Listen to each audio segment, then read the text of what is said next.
Hey Musties! Ultraman Blazar is back. Last week they did a break for the special episode. I kind of skimmed through that. It seemed like it was just a recap episode disguised as some news anchors working on a special about kaiju. Feel free to lecture me in the comments for skipping that. But Ultraman Blazar episode 6 here. Let's start it.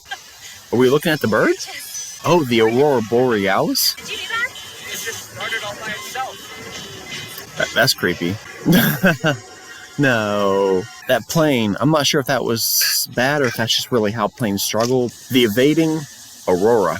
Wait, that silhouette looked familiar. I'm not an Ultraman expert, far from it. I'm still pretty new to the series. But there's something about that silhouette of the Aurora character. I remember seeing that somewhere before in some kind of Ultraman thing. But I am liking the idea that this is getting deeper into Ultraman lore, if that is a returning kaiju alien character.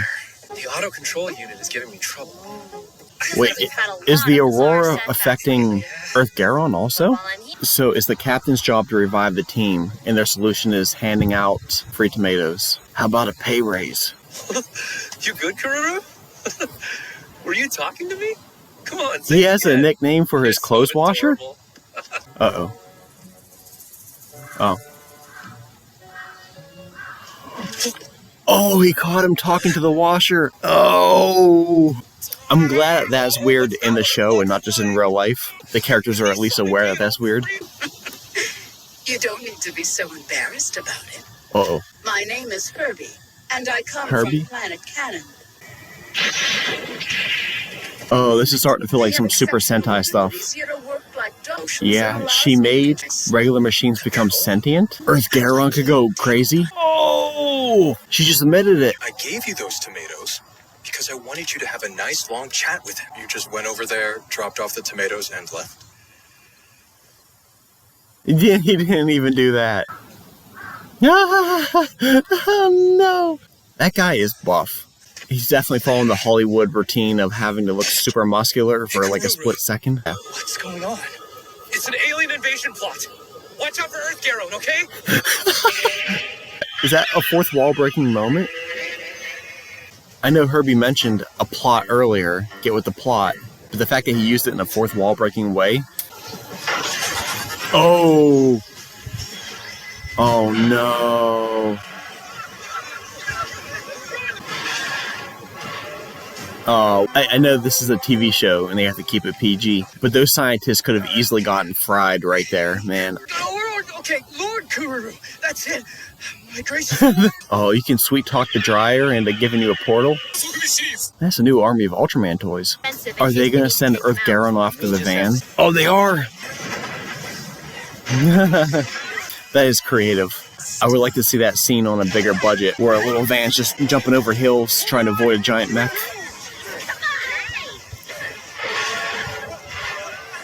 No way, how do they survive that? The van's not even dented? Oh no, we might have a new cheesiest moment right here. I like the smoky effect, but you can clearly see it. The van's completely untouched. Time for a little one-on-one action with Earth Garon and Ultraman Blazar.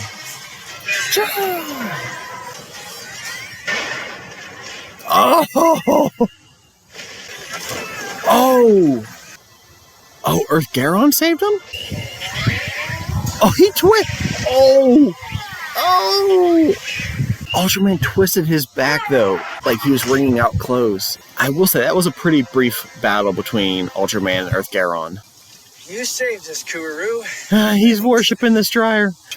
It's interesting as the captain polishing the dryer now. I think you definitely got as a thank you. Alright, Musty, so that was episode 6. I'm surprised with like the direction that this episode took here. Now there's maybe a sentience vibe in certain mechanisms like the dryer or Earth Garon. Very strange. Actually, I'm not sure how I feel about that in media. AI is definitely artificial intelligence. It's programmed a certain way to mimic emotions. Maybe someday there could be such thing as sentient AI, but I don't think we're actually there yet. And whenever I see things like this and people are just being apologetic to just all mechanics now, like including a dryer, it definitely is unsettling to me to think of how far people will go out of its way for inanimate objects, but not our fellow human beings. People will find reasons to be tribal towards each other. For example, because somebody looks different or acts different, or is from a different place, people find reasons to deconnect from those people and to feel no feelings towards those people and feel like that they're somehow different and they don't deserve to have that bond with you or that person or whatever. On the other hand, people are always like fighting for AI rights, which we're not even quite to AI yet. And because we don't really have a face or anything or personality to go with this AI, it just responds to human questions. And so we automatically project our likeness onto the robots or to AI and assume it's like us and we want to be our friend and that they're in our tribe. And so sometimes it's easier for us to find connection in inanimate objects rather than our fellow human beings. And that's what I find disturbing. But enough of that. Earth Garon, I'm glad Earth Garon got the time to shine to be a villain. I wish we could have had a little more destruction scene. I wish there would have been some consequences, like Earth Garon just plowing through a city and then Scarred having to deal with the consequences in future episodes. But they kept him safe. Like, he flew for the most part, and then he was like attacking Scarred in a park and not harming anybody else. And then the battle itself was kind of very short. This might be the cheesiest episode with just how the van was handled. There were some cheesy monsters before, but that was to be played into the cheesiness. Like, they were intending to make kaiju look cheesy, like giving it a beard, like the mountain kaiju. But this here just felt unintentionally cheesy. Like, they just didn't have it in the budget, and they just tried to fake it out with some smoke. I was surprised they couldn't find a scrapped van that was similar to this in a junkyard somewhere. Okay, I took some time to look up Ultraman Wiki. Yeah, the alien canon has definitely appeared before in ULTRASEVEN. It says their world was an ice world. It says their weakness is heat. At no point did they face heat in here, unless you count the heat from ULTRAMAN BLAZAR's spear attack cutting them in half. Alright, Musties, what did you think about this episode? It was a nice change of pace that we finally got like an alien rather than just the normal Daikaiju, which I love Daikaiju, but I understand that aliens are a huge part of the Ultraman franchise. And so to see us start to delve into a little bit more of the Ultraman lore is cool. Alright, leave your thoughts in the comments below. Let me know if I missed any important details or hidden Easter eggs, and I'll see you soon. Thanks, Musties.